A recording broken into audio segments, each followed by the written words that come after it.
За та бүхэндээ энэ өдрийн мэнд хүргэе. За өнөөдрийнхөө сургалтаар суралцахын зорилт шинжлэх түүнд баримжаалан ээлжит хичээлийг хэрхэн төлөвлөх вэ гэдэг сэдвийн хүрээнд сургалтаа явуулнаа. За дэлгэцэн дээр гарч байгаа энэхүү ойлголтыг та бүхэн хараад юу гэж ойлгож байгаагаа санал солилцоорой. За эндээс харахад бол бага сургуульд бол ерөнхийдөө сурах арга барилыг илүүтэй чухал болгодог бол ахлах сургууль шинжлэх ухааны ойлголт мэдлэг олгохыг бол илүүтэй чухал болгодог. Суурьд бол сурах арга барил шинжлэх ухааны ойлголт мэдлэгийг бол энэ тэнцүү авч явахыг эрхэм болгодог байх нэ. За бидний заадаг нийгэм судлал хичээлийн зорилго маань юу юм бэ гэдгийг бид нэр бүгдээрээ мэднэ. За эргэн санацгаая. За сурагч нь нийгмийн бодит байдал үйл ажиллагааг шинжлэх ухаанчаар судлах арга барилтай, нийгмийн үнд зүйлсийг илүү ихээр эрхэмлэн хэрэгжүүлдэг оролцоотой, хариуцлагатай, бие даам бүтээлчээр суралцах, мэдлэг чадвар хандлагатай иргэн болно гэсэн зорилготой байдаг. За тэгэхээр суралцахын зорилт гэж юу юм бэ гэхээр энэ бол угаасаа огт шинэлэг зүйл биш. 2013 онд энэ тухай бас ЮНЕСКОд авч үзэж ярилцаж байсан. 1998 онд бас мөн ярьж байсан байх нэ. За тэгэхээр суралцахын зорилт гэж юу юм бэ гэхээр сурагчийн ямар мэдлэг чадвар хандлагатай болохоо харуулж чадах тусгайлсан үр дүнгийн илэрхийлэл юм а. Өөрөөр хэлбэл агуулгын бүтцэлсэн нэг юм а гэж авч үзэж болно. За үүнтэй холбоотой үнэлгээний шалгуур гэдгийг зайлшгүй ярих хэрэгтэй болдог. Үнэлгээний шалгуур гэж юу юм бэ гэдгийг доор схемчилснээс хэдүүлээ харах юм бол сурагч юу сурсан байх вэ? Суралцахын үр дүн, үнэлгээний шалгуур нь сурсан эсхийг хэрхэн мэдэх вэ? Гүйцэтгэлийн түвшин нь хэр түвшинд эзэмсэн бэ гэдгийг бол харуулдаг байх нэ. За ингээд дэлгэцэн дээр энэ гурыг маань тайлбарласан нь харагдаж байгаа. За тэгвэл суралцахын зорилт гэж юуг тодорхойлдог юм бэ гэдгийг хэдүүлээ харъя. Сурагчийн ямар мэдлэг чадвар хандлагатай болохоо харуулж чадах хөтөлбөрийн чиглэсэн үр дүнг тодорхойлох товч тодорхой илэрхийлэл нэг талаас, нөгөө талаас суралцагч юу сурсан байхыг илэрхийлнэ. Нөгөө талаас нь авч үзэх юм бол багш юу заах ёстойг харуулдаг. За ингээд судлагдхууныхаа суралцахын зорилтыг шинжилж үзэх юм бол анги тус бүрээр түүхийн суралцахын зорилтыг шинжилж үзвэл энэ 10, 11, 12 дугаар ангийн сонгон гэж шинжилж үзэх юм бол нийт бидний шинжилж байгаагаар 198 суралцахын зорилттой байна гэж харагдаж байна.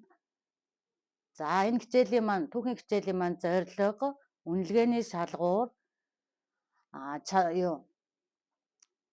арга барил, түүхийн үнд зүйлсийг харуулах сэтгэлгээ хандлага нь ямар байдаг юм бэ гэдэг нь энд харагдаж байна. За нийгэм судлал хичээлийнхийг 10, 11 дугаар ангиар харах юм бол ийм байна. 10 дугаар ангидаа 50 суралцахын зорилттой, 11 дугаар ангидаа 45 суралцахын зорилттой, нийт 95 суралцахын зорилттой байна гэж харагдаж байна. За нийгмийн ухааны хичээлийн маань зорилго нь юу юм бэ? Мэдлэг ойлголт нь юу юм бэ? Чадвар нь юу юм бэ? Хандлага нь юу юм бэ гэдэг нь энэ дээр харагдаж байна. За суралцахын зорилтод тавигдах шаардлага маань энэ дэлгэцэн дээр харагдаж байна. Юу хийх вэ? Мэдлэг чадвараа хэрхэн харуулах вэ? Энэ нь ямар юу хийх вэ гэдэг асуултаар те. За шалгуур нь ямар байх вэ? Ямар шалгуур арга замаар мэдлэг чадварыг харуулах вэ? Хэрхэн яаж хийх вэ гэдэг маань суралцахын зорилтод тавигдах шаардлага байдаг. За энэ маань үйл үгэнд баримжаална. Чадвар маань ихэвчлэн үйл үгэнд баримжаалах ёстой. За сургалтын төлөвлөгөө мэдээж цагт баримжаалагдах ёстой. Суралцагчдыг үнэлэх ёстой. Ээлжит хичээлийн зорилго үйл рүү чиглэх ёстой. За жишээлбэл энэ нэг суралцахын зорилтод тавигдах шаардлагыг задлж үзсэн байна. За одоо нийгмийн ухааны хичээлийн 11-ийн дээдх суралцахын зорилтыг шинжилэх юм бол ингэж харагдаж байна. Ажлын өдөрдөмж тайланд албаны үг хэрлэг хэрэгэлсэн зорилгыг тайлбарлах гэдэг зорилтыг шинжилээ хэдүүлээ.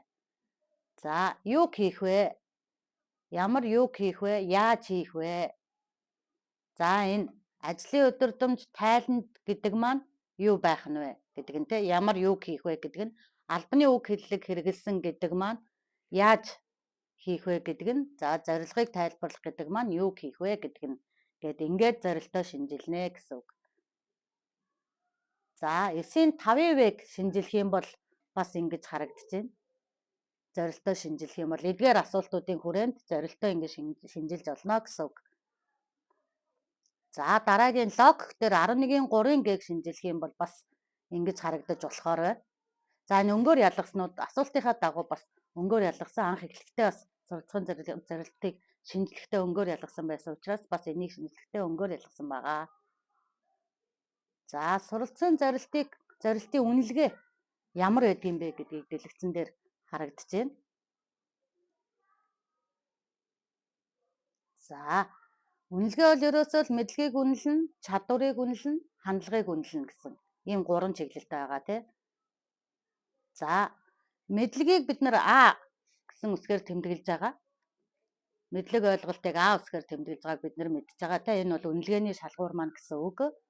За тэгээ үнэлгээний зорилтыг илрүүлэх шалгууруудыг А үсгээр тэмдэглээд дараах байдлаар тодорхойлсон гэсэн үг.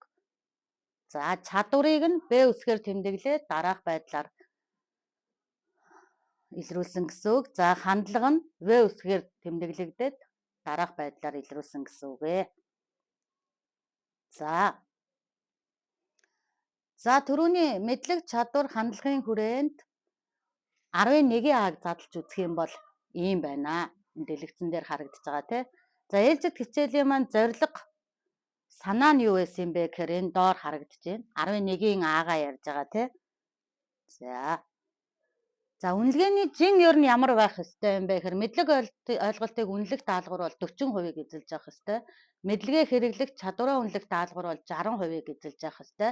Хандлагыг үнэлэх даалгавар хэдийгээр оруулахгүй боловч багш байнга авч явж явах ёстой. Энэ нь юугаар илрэх вэ гэхээр ажиглах, асуулт асуух, хийж байгаа гүйцэтгэлээс нь тухайн сурагчийнхаа хандлагыг бид нэр орхигдуулахгүйгээр заавал үнэлж явах ёстой.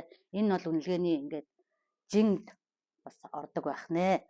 Тодорхой хувийг эзлэхгүй ч гэсэн хандлагыг заавал бид нар авч явж явах ёстой гэсэн үг.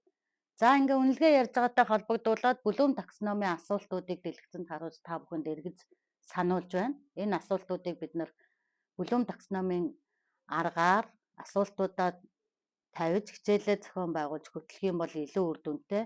За 4, 5, 6 дугаар асуултуудыг бид нар ихэвчлэн хэрэглэх ёстой гэдгийг бид нар бүгдээрээ мэдж байгаа.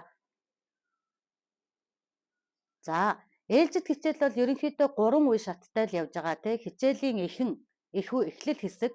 За энэ нь ажиглах, таамаглах, шин санаа гаргах гэдгээр илэрж байгаа. Сурагчийн үйл ажиллагаа нь юу ах юм бэ гэхээр асуудалтай танилцаад ойлгоно.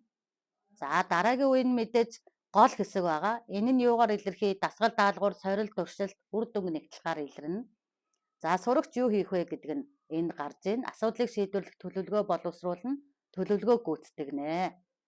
За 3 дугаар үе шат бол мэдээж хичээлийн төгсгөл үе шат. Энэ дээр яах вэ гэхээр үр дүнг нэгтлэн, алдааг олж харна, дахин сайжруулнаа. Сурагч юу хийх вэ? Шийдийг шалгах, үнэлэх, тайлбарлах. За ээлжид хичээлээр төлөвлөхдөө юуг анхаарах хэрэгтэй вэ гэхээр суралцахын зорилтод баримжаасан ээлжид хичээл төлөвлөн, ээлжид хичээлээ багшийн асуултаар хөтлсөн байна. Суралцагчдыг сургах арга барилд хөтөлсөн байна. Өөрөөр хэлбэл шинжилэн сурах арга барилд илүү их чадваржуулахыг хичээнэ гэсэн үг. За одоо хэдүүлээ үүнтэй холбоотойгоор дараах хичээлүүд ямар хичээлүүд байх вэ гэдгийг таамаглал дэвшүүлцгээе. За жишээлбэл энэ хичээл математикийн хичээл байна. Дараагийн хичээл дизайн технологи байна. Нөгөө хичээлийн эхлэл, дунд, төгсгөл хэсгээ харж агаад бид нар таамаглал дэвшүүлээд байна те. Дараагийн хичээл биеийн тамир байна. За дараагийн хичээл хөгжим, мэдээллийн технологи, гадаад хэл.